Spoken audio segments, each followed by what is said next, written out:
एकछिन फेरि फेरि Happy birthday to you.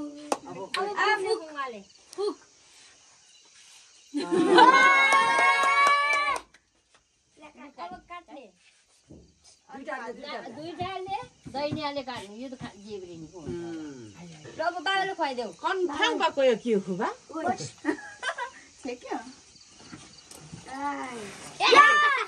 यस्तो हुन्छ ल अब मम्मीलाई मम्मीलाई खुवाइदिनु बोजूलाई खुवाऊ अब बोजूलाई अब बोजूको पालो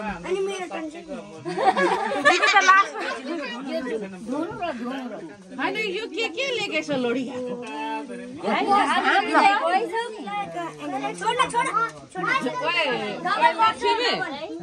लक्ष्मी